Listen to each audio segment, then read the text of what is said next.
5 seconds. Start. Mr. Chairman, I wish to support this bill not because this is really a measure which will improve the conditions under which these institutions have come into existence in our country, but because I feel even a small thing like this, which will regulate the running of these homes, might do some temporary good.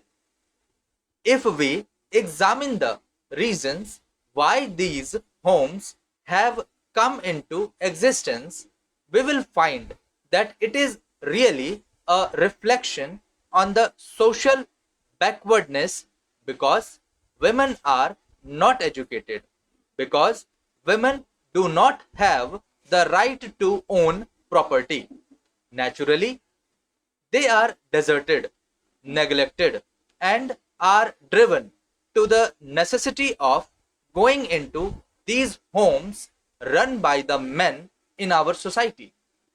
These people run these homes under the guise of public charity, but these homes have really become centers of immoral traffic in our cities.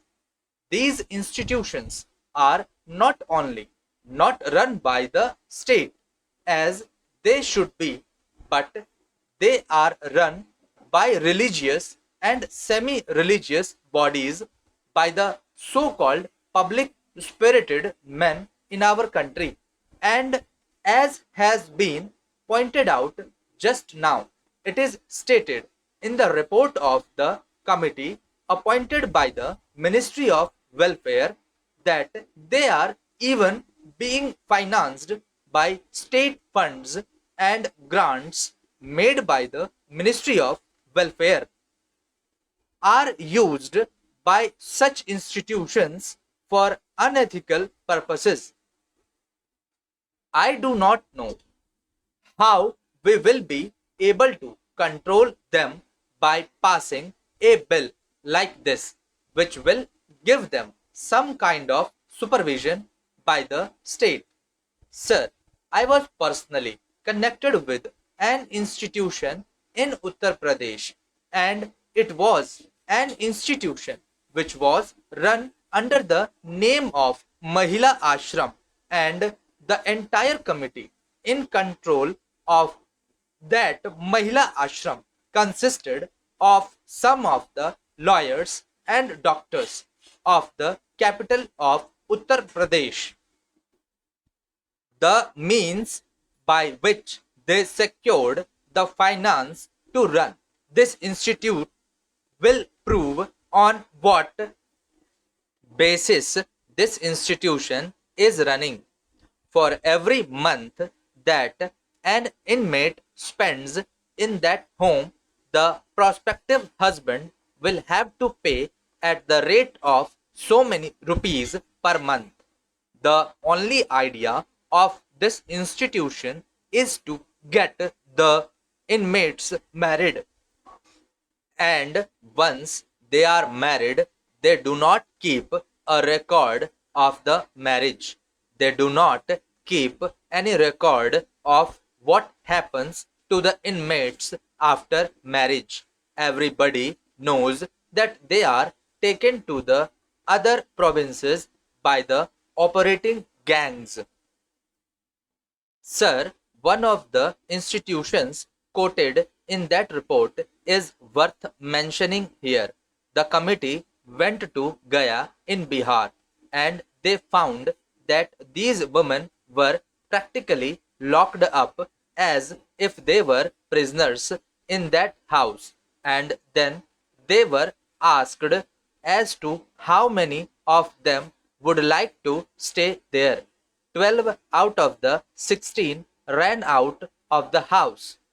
This is typical not of a few but of the majority of the houses run under the name of women's homes or under the grand name of Mahila Ashrams. Only The other day, in the Times of India, we read about a children's home run in Delhi with the financial aid of the Ministry of Welfare, just to give a grant to an institution because it bears the name of women and children, even when it is supervised by a visiting committee or visiting men, does not really mean that we are solving the problem. Money can be wasted.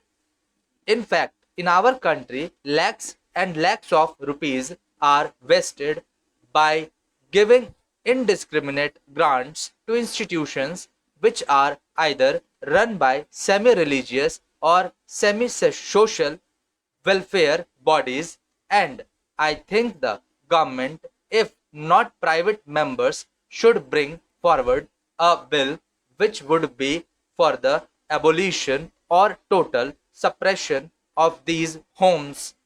The only way to suppress the mishandling of this problem is to suppress the homes. Another thing I want to point out is that these homes flourish in a large way in those areas where social customs have militated against women. I don't find these homes flourishing with such popularity or in such large numbers in other parts of India, say in Maharashtra or Madhya Pradesh or in the south, where women have a good deal of freedom and educational opportunities, where social customs don't militate against the status of women. Therefore, we should pay increasing attention not only to giving grants or to bring out bills like this, but also to giving adequate education, perhaps better opportunities for women to have education. It is not the woman who can stand on her own legs goes there or who is being exploited by these people. It is the weaker woman, the women who are ignorant and who don't know what is right or wrong, that are being given false promises and taken to these homes and then handled like goods by the exploiter. Therefore, I support this motion because there is nothing else to do, and I hope that the rule making powers will be exercised in such a way that the control of the government on these institutions might be tightened. Thank you.